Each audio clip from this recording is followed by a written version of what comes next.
এবার যে কোনো সময় আক্রমণ করবে ভারত। পাকিস্তানে যে কোনো সময় ভারত আক্রমণ করতে পারে বলে আশঙ্কা প্রকাশ করেছেন দেশটির প্রতিরক্ষা মন্ত্রী খাজা মোহাম্মদ আসিফ।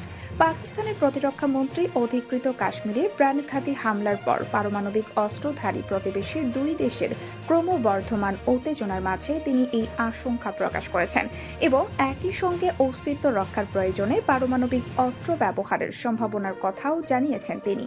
গত মঙ্গলবার কাশ্মীরের পেহেলগামে বন্দুকধারীদের হামলায় ২৫ ভারতীয় ও এক নেপালি নাগরিকের প্রাণহানি ঘটে। আর এই হামলার ঘটনার পর হিন্দু সংখ্যাগরিষ্ঠ ভারতে ব্যাপক ক্ষোভের সূত্রপাত শুরু হয়েছে। তার পাশাপাশি মুসলিম সংখ্যাগরিষ্ঠ পাকিস্তানের বিরুদ্ধে সামরিক পদক্ষেপ নেয়ার দাবিও জোরালো হয়েছে ভারতে। তাছাড়া ভারত দীর্ঘদিন ধরেই অভিযোগ করে আসছে পাকিস্তান কাশ্মীরের বিচ্ছিন্নতাবাদী আন্দোলনে মদত দিয়ে আসছে। এই বিতর্কিত অঞ্চল নিয়ে দুই প্রতিবেশী রাষ্ট্র অতীতে দুবার রক্তক্ষয়ী যুদ্ধে জড়িয়েছে। কাশ্মীরের ঘটনাকে কেন্দ্র করে বর্তমানে পাকিস্তানের বিরুদ্ধে ভারতের হুমকি ধামকি বাড়ছে। আর তাই পাকিস্তানের সামরিক বাহিনী ভারতীয় হামলার সম্ভাবনা সম্পর্কে সরকারকে অবহিত করেছে। খাজা আসিফ বলেন, পাকিস্তান উচ্চ সতর্কতাবস্থায় রয়েছে। তিনি বলেছেন, আমাদের অস্তিত্বের জন্য প্রত্যক্ষ কোনো হুমকি তৈরি হলেই কেবল পারমাণবিক অস্ত্রের ভান্ডার ব্যবহার করা হবে। আর কাশ্মীরের পেহেলগামে ভয়াবহ সন্ত্রাসী হামলার পর যে কোনো সময় প্রতিবেশী ভারত সামরিক আক্রমণ চালাতে পারে বলে আশঙ্কা প্রকাশ করেছেন। তাই আক্রমণ প্রতিহত করতে পাকিস্তান সেনাবাহিনী সম্পূর্ণ প্রস্তুত রয়েছে।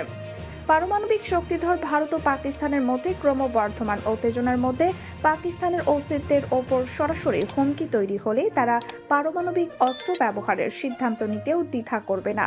গতকাল সোমবার ২৮ এপ্রিল ইসলামাবাদে বার্তা সংস্থা রয়টার্সকে দেয়া এক বিশেষ সাক্ষাৎকারে খাজা আসিফ এ মন্তব্য করেন, যদিও তিনি হামলার নির্দিষ্ট সময় উল্লেখ করেননি। এর আগে গত ২২ এপ্রিল জম্মু কাশ্মীরের পেহেলগামী এক সন্ত্রাসী হামলায় ২৫ জন ভারতীয় এবং এক নেপালি পর্যটক নিহত হন। হামলার পর ভারত জুড়ে পাকিস্তানের বিরুদ্ধে তীব্র ক্ষোভ ছড়িয়ে পড়ে এবং জবাবমূলক পদক্ষেপের দাবি ওঠে। এবার কাশ্মীরের পেহেলগামে সন্ত্রাসী হামলার ঘটনায় ভারতের প্রধানমন্ত্রী নরেন্দ্র মোদীকে বার্তা দিয়েছেন প্রধান উপদেষ্টা ডক্টর মোহাম্মদ ইউনূস। একই সঙ্গে তিনি এই ঘটনায় গভীর সমবেদনা জানিয়েছেন। গত বুধবার ২৩ এপ্রিল প্রধান উপদেষ্টার ভেরিফাইড ফেসবুক পেজে দেয়া এক বার্তায় এই সমবেদনা জানানো হয়। বার্তায় প্রধান উপদেষ্টা বলেন, কাশ্মীরের পেহেলগামে সন্ত্রাসী হামলায় প্রাণহানির ঘটনায় গভীর সমবেদনা জানাচ্ছি।